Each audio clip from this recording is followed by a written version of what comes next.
Welcome back to another episode on the Hermitcraft server. Today I'm starting things off somewhere slightly different. This is over in the neighborhood, and the reason that I'm over here is because I want to check out some armor stand stuff. We've had the ability to pose armor stands on the Hermitcraft server for a long time now, but it's not a part of the game that I've ever really invested any time into figuring out. But with my base the way it is this season, I feel like it's a good opportunity to add some life. So I thought I'd pop over to Cleo's base and see what they've been up to. Okay, we've got some interesting things going on here. Immediately, absolutely in love with this. Oh my goodness. Okay, that is awesome. I love the items just sitting in the little crevices and things. Oh, this is pretty ridiculous already. I feel like Cleo has gone from doing the standard armor stand stuff of having like posed people and is now just fully committed to all-round detail. That one even moves. Oh my goodness. Oh, this is... Oh, that's so cursed. Oh, the mouth, the spine. The spine did not need to be done, Cleo. Oh my goodness. Yeah, all of this stuff is awesome. All of this stuff uses armor stands. Look at all the armor stands that are used to just make up this tiny area here. So I decided to give Cleo a call, and they gave me a brief introduction on the functionality of the armor stand mod. Here is that summarized. Well, you did the first bit. Okay, I might not have the mod installed. I don't think you've got the mod installed. You could do ants. I can have ants. Really, really big. So, if you do... Wow. Oh, I've lost my pickaxe. That's a lighthouse. Yeah. And with all the functional information out of the way, now it was time to get into the artistic stuff. What are you going to do? Right, okay, so I'm going to... figure it out. Etho's got to have arms, and he's got to have no gravity. That's standard. I feel like Etho's the sort of guy that wouldn't have a base plate. Correct. Is he small? No, he's... No. No, In fact, he's actually, quite tall. I actually kind of imagine like Etho being like 10% bigger than everybody else.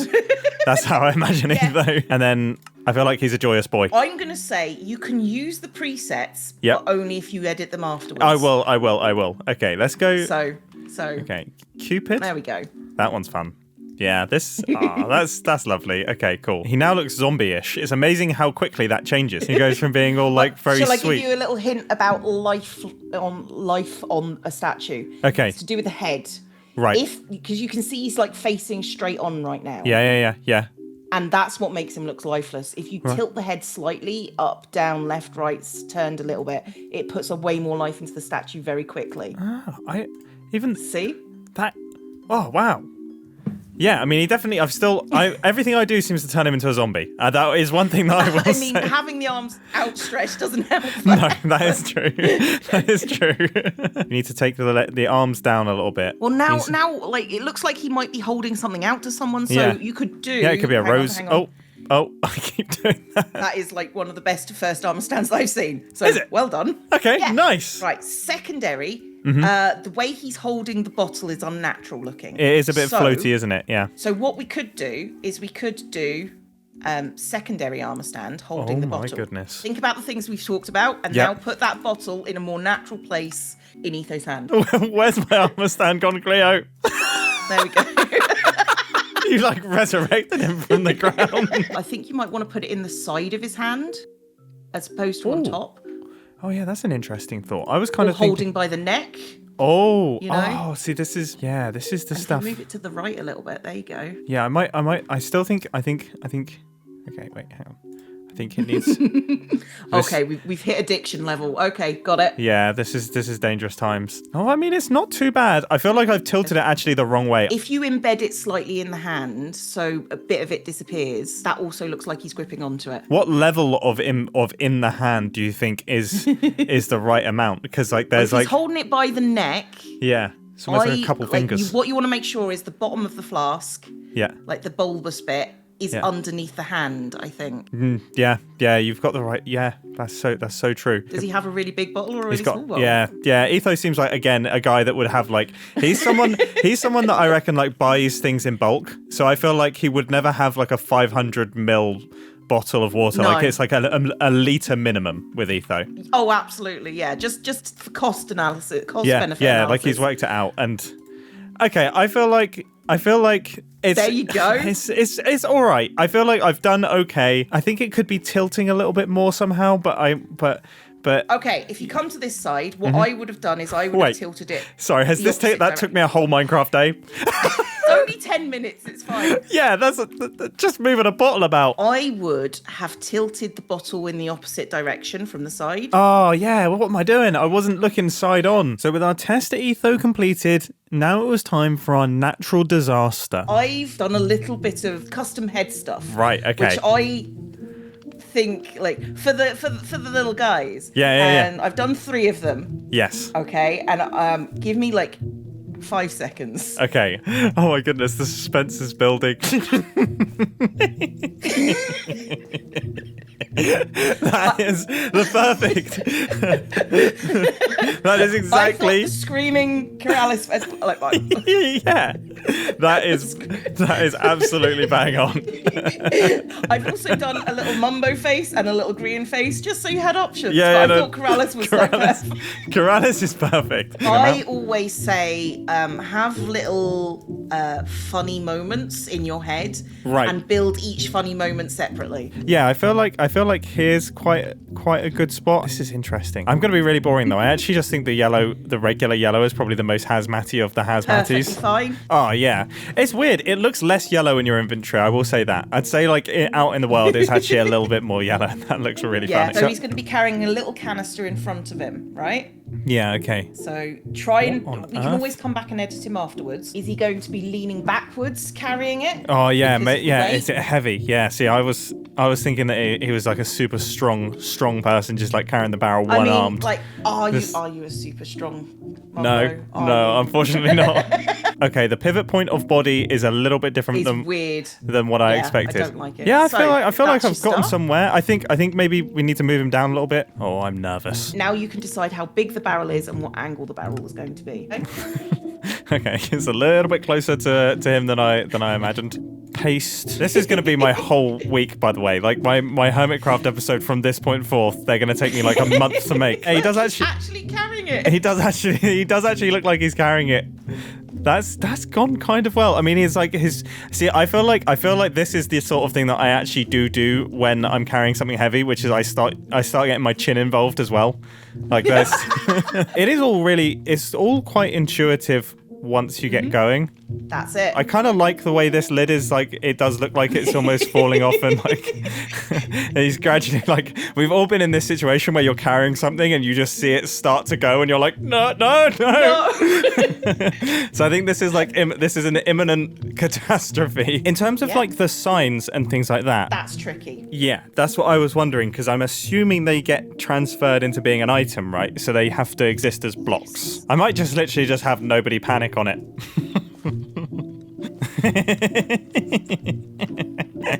It's great. Yeah, that's perfect. Okay, so I'd say he's gonna have, let's do the head a little bit. Feel like he's kind of like slightly screaming towards the head. He's screaming, nobody panic, in the most panicked voice. Yeah. This is too much fun. I feel like this is too much. Right. Okay. What would he be? Oh gosh. Sorry, guys. I'm sorry. Okay. Again? No. Whereas this is just like he's ill prepared. He's trying not to panic. While screaming. Yeah. I'm so happy. This is like, already these have added so much life to this little area down here. That's what it's about. It's about adding life. It just feels like a little lived in world already. You know, it's just Yeah, I cannot wait to start adding these into the town. When I start getting the interiors sorted and then start adding them into the town and things, that is going to be a field day. I'm just going to have the best time ever. So again, a huge thank you to Cleo for teaching me that. We'll get onto the armor stands in a sec, but first, Redstone testing world. I spent a decent chunk of last week building up this machine right here. This is what's called a rhythm game. It's based on Dance Dance Revolution. We've got 4 little pads down at the bottom here, which correspond to arrows, and the direction for which you should dance travels down these redstone lines. Our score gets logged. This is the potential score. There's multiple different songs in here with multiple different sequences. It's all very smart. I really enjoyed making it. A lot of you seem to really enjoy me building it. And importantly, A lot of hermits seem to enjoy it as well. So I might make a few tweaks to the redstone and things, and then potentially this could end up on the Hermitcraft server, which means I need to send some mail to Skiz. Wait, has somebody been using my stamps? Okay, so I need one of these, which I'm assuming I have to pay for. Great, I forgot to bring my diamonds. Gosh, are there no instructions in this place? I've really forgotten how to use it. I built Dance Dance Revolution in Minecraft, and I kind of want to build it in a record shop. If you handle the records, I'll handle the dance floor, and we can turn this server into Boogie Town. Mumbo. I'd say that's perfect. Signed and closed. Now look, I don't know how this works, so I think if I just put it in here, and then I've got my stamp in here, and then hit this button, off it goes. Hopefully to Skiz. Otherwise, I don't know. Let's see. Does Skiz have mail? Skiz currently does not have mail. I mean, that would be remarkably fast, to be fair. I have just flown over here. Still no mail, though. Still definitely no mail. I feel like I've done something wrong. You've got mail. Yes! Nice! Okay, it came through. That made me jump. I wasn't expecting that at all. Okay, it all works. Goodness gracious me, that is dark. Awesome. But wow, what an effect. So now that that request has been sent, let's get to work on some armor stands. Well, I say that, but the first thing that I actually want to do is I want to experiment a little bit with our water. You see, this water right here is very blue. It's extremely blue. It does not look like toxic waste. Ideally, I would be able to take the swamp texture somehow and put it just purely in those pipes, but there's no way to do that. So I think I might have to try and recreate it using like a combination of slime blocks and different types of stained glass and glass panes. Oh, good stuff. Why do I have so much green stained glass? Was that for this? But what sort of maths was I doing there? Oh, I remember, it's because you have to buy in stacks of 4. So let's also get a few of these on the go. I think this will be good. Will slime blocks be smart as well? I mean, they could look cool. I'm also imagining a tiny bit of brown and a tiny bit of black. Now, how would this actually go? Like, I'm guessing it would be the most solid stuff towards the top, and then it would go to translucent bright green, and then dark green towards the bottom. Maybe something like this? Yeah, this is looking cool. And then dark green down here. Okay. I would say that is a strong start. The dark green's actually a little bit too transparent, so I think I'm going to go light green all the way down. Yeah, okay, this is immediately cooler than this. So what happens if I start wrapping this in other types of glass? How is that looking? I mean, honestly, I'm not sure what the best approach to this is. I mean, this feels like a strong start. I don't really know. I kind of. Glass panes are kind of weird in that in some spots, it almost takes away the texture of the block behind it. Do you see what I mean? Like, we've completely lost the light green there. It's gone. It's almost gone transparent.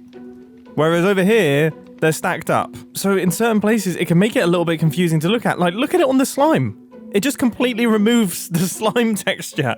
So you're almost seeing through it. I've just popped over to BOO's place because I remember he was talking about this at some point. So he's created like a little babbling stream here. But obviously his blocks are on the floor. So he can get away with it a little bit more. I mean, you do still get some spots where you see right the way through, but I think it looks good. And to be fair, now that I'm flying back in,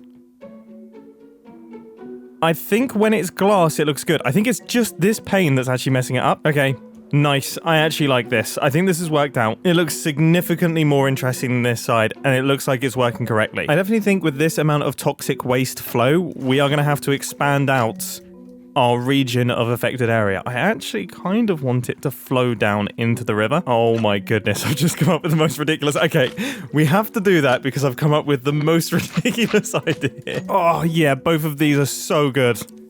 Yes. With them both together now. Yeah, I couldn't be happy with that. Okay, that looks amazing. That is so fun. Right, let's make a little green river that runs down the edge here. I guess we should probably actually map it to the path it would take.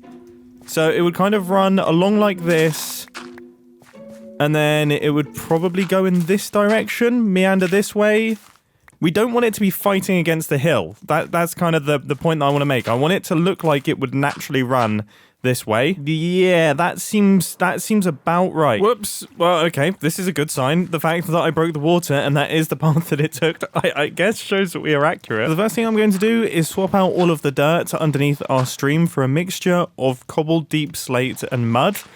I'm going to try my best to use cobbled deep slate in areas where I think the ground is being churned up. I kind of imagine this is covered in sand and sediment and things, whereas the cobbled deep slate is like the stones and stuff. All the heavy sediment has gotten stuck. Nice. Okay, this is looking good. I think it just tightens up a bit too much in this area here. I also think it should spread out a little bit more down at the bottom. Yeah, I think now we're in business. Let's start getting our toxic sludge flowing. I am an idiot. Okay. Very, very cool. Let's start getting the glass panes in place. You may notice I've used little bits of dark green glass, and my theory is that once I start adding in some of these bits and some of the spray, they will look more like the darker bits of water. And we might even need a little bit of white in here. This is all feeling pretty good from this level, and it's looking pretty good from this level as well. So let's have some of this spread out into the water supply. I think that actually looks cool. I do think I'm going to have to swap out the dirt for the mud, just because the dirt texture, it just shines so brightly underneath the dark green stained glass. Yes. Okay. I actually think it needs to spread out even further. I think I need to do like sporadic blocks of the dark green. Gosh, though, the transparent water thing is super weird. It's only on certain sides. It's really strange, isn't it? Yeah, I don't think they look good. I almost think it needs to be connected in one big blob. As an extra measure, I'm going underneath this part of the ocean and just covering it in darker blocks. And I think that has worked flawlessly.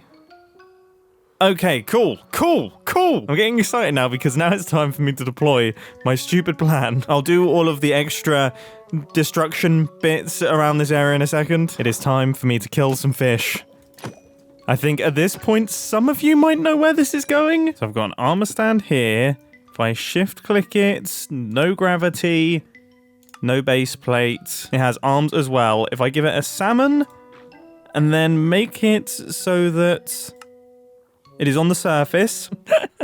Now you can probably see where this is going. I need to get this just right. It needs to just about be on the surface. I would say this is pretty good. Maybe a little bit more rotation. Yeah, okay. There we go. I think this is good. Down a little bit. Perfect. All right. Okay. So we've got one salmon. I feel like we need a few different types of fish. Like we just need some cod lying around. Where have all the fish gone? What? Why are there no fish anywhere? Has the water supply been poisoned that fast? Oh my goodness, I found the painting. You are all about to become victims of environmental disasters. Nice. I would say this is just the right amount of dead fish. It looks...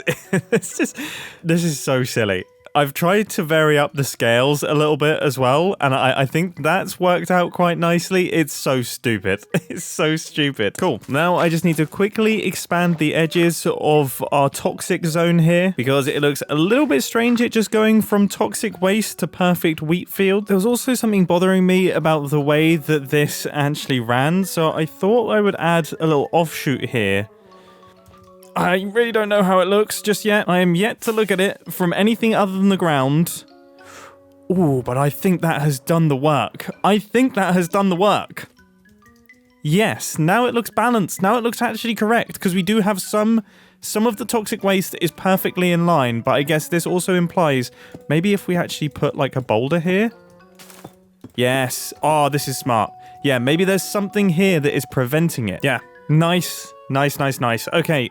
This tree, I think this tree has gotten a little bit too close to the toxic waste.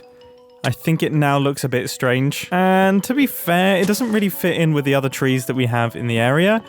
Which does make me wonder, maybe we could have a custom tree here, but maybe it is half mutating. I've realized I'm getting carried away and I'm doing very little armor stand stuff. I am going to do some. I think I've finally reached a stage with these extra offshoots and things where I'm actually happy with how this has all come together. So now it's time to start adding in all of our armor stand. And the first character that I wanted to add into the scene is somebody riding a boat down the toxic sludge stream. I mean, that just... Immediately as soon as I was building this was one of the first things that came into my head, and who better to do this than Good Times with Scar? I happen to have one of his heads in my chest from our massive issue with the Vexes and things. As soon as I saw it, I was like, he's perfect. This is exactly what Good Times with Scar would do in this situation. Next up, I wanted to add Corrales taking a little sample from the toxic waste pouring out from the pipes. Now, in my head, I imagined that they would actually want to take this sample before it hits the ground. So that means that he would have to be suspended in some way. And initially, I thought I would suspend him from a rope from above, but that kind of looked a little bit unfortunate. That's as far as I'm going to go with that. So I thought I'd drop him back down to the ground, but then lift him up ever so slightly and have Ren holding him up towards this toxic waste. And I like the idea that they didn't have enough hazmat helmets for Ren, so he's just kind of turning his face away while Corrales is flailing around trying to get some sludge from the pipe. Now, at this point, I wasn't sure how much further I wanted to go, but I had this idea in my head. As soon as I had built the fishes, I like the idea of there being some opportunist fisherman who kind of didn't understand the whole situation, just seeing a bunch of fish available to catch. And who better for that than Grian? So I built him up a little fishing boat, which I think came together really, really nicely. Unfortunately, I didn't have a Grian head, but I genuinely picked up this god head thinking it was Grian's head. I do feel a bit bad about that, but I put it on the armor stand temporarily with the red, the brown, and the black, and look, I'm going to be honest, it looks exactly like Grian. So it all worked out really nicely, and I'm super happy with this addition to my base. So let's take a look at the final project. Oh, I just want to say a huge thanks to tiitmarvel.mc on Instagram for providing me with the inspiration for this boat. It's lovely. I'll put a link to it down in the description. This head is too much. It's too much. I am ridiculously pleased with how all of this has come together. It has added so much life.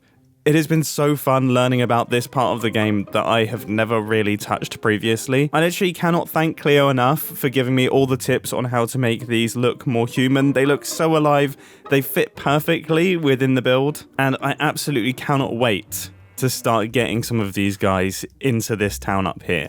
That is going to make a ridiculous difference. This episode has been stupid fun. I hope that you've enjoyed watching it, and I'll catch you in the next one. See ya!